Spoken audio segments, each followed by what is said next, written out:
더 자세한 뉴욕 증시 마감 상황 들어가 보도록 하겠습니다. 뉴욕일보 경제부 김태수 기자 연결돼 있습니다. 안녕하세요. 안녕하세요. 네, 이제 어닝 시즌을 앞두고 좀 관망세를 보인 하루였던 것 같은데요. 시장 어떻게 보셨나요?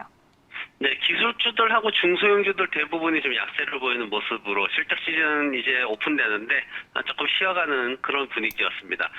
지금 나왔던 거는 이제 어제죠. 제롬 파월 연준 의장이 CBS 60분 인터뷰에 나와가지고 했던 얘기들이 오늘 시장에 많이 이렇게 거론이 됐습니다. 보면은 여전히 뭐 경제는 나아지고 있는데 그런데 연준의 입장에서는 너무 빨리 경제가 재개되는 것에 대해서 좀 불안감을 느낀다라는 얘기를 했습니다. 왜냐하면 사람들이 너무 빨리 예전의 관행으로 돌아갈 것이고 그리고 이제 그렇게 되면 확진자가 더 많이 급증하게 될 것이다. 이런 얘기를 했던 건데 경제 재개가 좋긴 하지만 그래도 너무 성급하게 진행이 되면은 새로운 또 위험을 야기할 수 있다라는 그런 얘기였습니다. 연준이 이제 또 하나 얘기했던 거는 파월 의장이 인플레이션에 대한 얘기를 했습니다. 2%까지 올라가는 것을 보고 싶다 이제 이런 얘기를 했는데 구체적인 얘기를 했죠. 2%가 이제 특정 시점에서 기록되는 그런 2%가 아니라 일정 어떤 기간 동안 2% 이상에서 완만하게 움직이는 어떤 평균치를 기록하는 것을 보고 싶다는 건데 이런 상황이 됐을 때 금리를 인상할 것이다라는 얘기를 했죠. 그래서 시장에서 어떤 오늘 하루만큼은 금리 인상에 대한 어떤 우려보다는 연준이 경제 재개를 그러니까 지금까지 봉쇄돼 있던 그런 부분들을 오픈하는 것에 대해서 너무 빠르게 했을 경우에 또 다른 위험이 있다라는 그런 부분들에 대해서 더 많은 염려를 했습니다. 미국 정부의 예산에 대한 얘기가 나왔습니다. 예산이 적자가 기록이 됐는데 사실 뭐 그 적자는 하루 이틀 일이 아닌데 3월달 적자가 사상 최고치를 기록을 했습니다. 보면은 $1,400 이제 현금 수표를 지급을 했죠. 거기에다가 실업수당도 인상을 했고요. 그리고 이제 주정부나 이런 데 또 굉장히 또 다양한 지원을 했습니다. 그러다 보니까 지금 그 재정 부양으로 그걸 모두 메꾸다 보니까 정부의 적자가 계속해서 상승하는 모습인데 재무부 자료에 따르면은 2월 달에 1,191억 달러 적자였는데 이게 3월 달에 들어와 가지고 굉장히 많이 뜁니다. 6,596달러로 크게 늘었습니다. 그러다 보니까 이제 시장에서 좀 우려하는 목소리들이 있었고요. 뭐 예상했던 것보다도 소폭 더 상승하는 적자폭을 키우는 그런 모습이었습니다. 이게 이제 문제가 되는 게 뭐냐면은 예전처럼 그냥 연준에서 달러를 빌려오면은 굉장히 편한데 이 부분은 이제 정부에서는 바이든 정부에서는 증세를 하겠다라고 지금 발표를 해놓은 상황이기 때문에 어떤 정부의 적자폭이 커질수록 증세 압력도 더 가중되는 그런 모습입니다. 인플레이션에 대한 그 경제 지표가 있었습니다. 오늘 3월달 소비자 인플레이션 기대치가 예상치보다도 소폭 높은 3.2% 상승을 기록을 했습니다. 10년물 국채 입찰이 있었는데 오늘 수익률이 전월 1.523%에서 1.680%로 급등을 하기도 했고요. 인플레이션에 대한 우려도 조금 확대되는 그런 모습을 보였습니다. 네, 알겠습니다. 이제 특징주들도 좀 점검해 보도록 하겠습니다. 테슬라가 상승으로 돌아섰네요.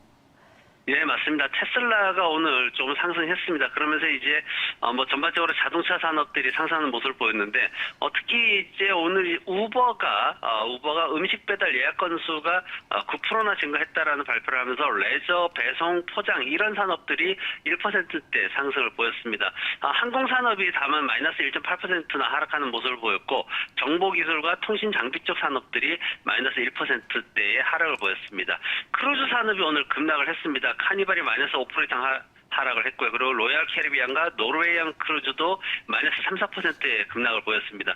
유람선 관련된 사업들이 최근에 좀 정상화에 대한 기대가 높았었는데 지난 주말 바론스에서 이제 굉장히 좀 안 좋은 보고서를 내놨습니다. 뭐냐면 코로나19 사태를 넘어가기 위해서 현금이 굉장히 많이 필요했습니다. 그러다 보니까 이제 대출도 많이 받고 했는데 지금 현재 상황이 시장의 어떤 실질 이자가 좀 올라가고 이러다 보니까 거기에다 또 주식 수도 사실 그동안 자금 조달을 위해서 많이 늘렸거든요. 이러다 보니까 이제 투자자들한테 굉장히 부담을 줄 것이다 이런 얘기를 했습니다. 카니발 같은 경우에 2019년도에 이자 비용이 2억 달러였는데 이게 지금 올해는 한 17억 달러로 늘어난다고 합니다. 굉장히 큰 부담이 될 거다라는 거고요.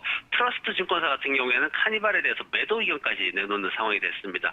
오늘 산업별로 보면은 마리화나주도 크게 급락을 했습니다. 지금 아프리아하고 틸라이가 합병을 예고를 해놨는데 이 합병을 하게 되면 세계에서 이제 가장 큰 마리화나 사업체가 되는데 오늘 두 회사가 각각 마이너스 14%, 마이너스 13% 하락을 했습니다. 아프리아 같은 경우에 3분기 매출 및 수익 추정치를 굉장히 좀 크게 놓치는 그런 모습을 보였습니다. 순이익이 마이너스 6%나 하락을 했고요.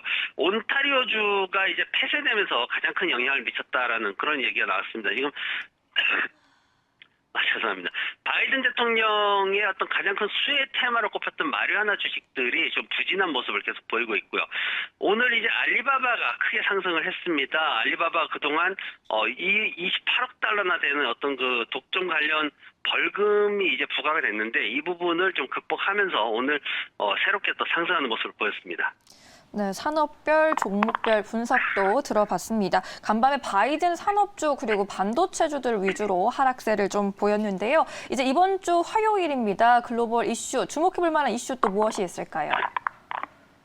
네, 이번 주에 이제 연준의 어떤 금리 인상 가능성에 대해서 조금 관심이 좀 높아질 것 같습니다. 왜냐하면 내일 12시부터 4시까지 그 4시간 동안 보스틱 총재를 비롯해가지고 4명의 연준위원들의 연설이 예정되어 있습니다. 지금 그 라파엘 보스틱 애틀랜타 연준 총재 같은 경우에는 금리 인상을 주장하는 대표적인 인물입니다. 이번 그 점도표에서도 금리 인상을 주장하는 분들이 이제 좀 몇 명 더 늘어나는 그런 모습을 보였는데 그 금리 인상 우려에 대해서 전반적으로는 좀 다독거릴 전망이긴 하지만 좀 안정화시키려는 그런 전망이긴 하지만은 그래도 뭔가 좀 보스틱 총재라는 분이 이제 다른 얘기를 하게 될 경우에는 시장이 좀 동의할 가능성이 있고요.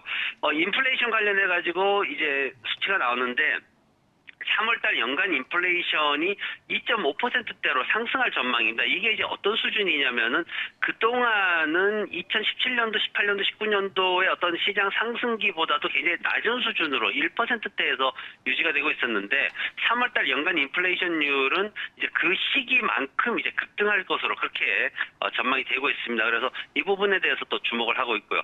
전미 자영업연맹에서 비즈니스 낙관 지수를 발표를 합니다. 지금 보면은 100 아래에서 계속 머물고 있고 3월 달도 역시 100을 넘지는 못할 것이다라고 예상이 되고 있는데 시장 상승기에는 100 아래쪽으로 이제 내려가지는 않는 그런 특성이 있기 때문에 이 부분도 좀 회복되기를 많이 기다리고 있고요. 찰스 스왑 증권사가 이제 실적 발표를 앞두고 있습니다. 지금 보면은 전년 동기에 60센트 순이익이었고 지난 4분기에 74센트 순이익을 기록을 했습니다. 근데 이제 이번 1분기에 78센트로 순이익을 기대를 하고 있는데 이런 순이익 발표 이제 시즌이 시작이 되면서 여러분들이 이제 봐야 될 게 과연 전년 동기 대비해서 얼마만큼 올라가느냐, 그리고 4분기 이후에 실적이 쭉 개선이 되고 있느냐, 그리고 2021년도 실적 기대치가 상향 조정될 수 있느냐, 이 세 가지를 보면서 기업의 실적과 주가의 흐름을 연관해서 보시면은 좀 더 도움이 될 것 같습니다. 네, 이번에 발표되는 주요 지수들 짚어주셨고요. 또 실적 흐름 잘 팔로우해 보도록 하겠습니다. 김태수 기자님 말씀 여기까지 들을게요. 고맙습니다. 고맙습니다.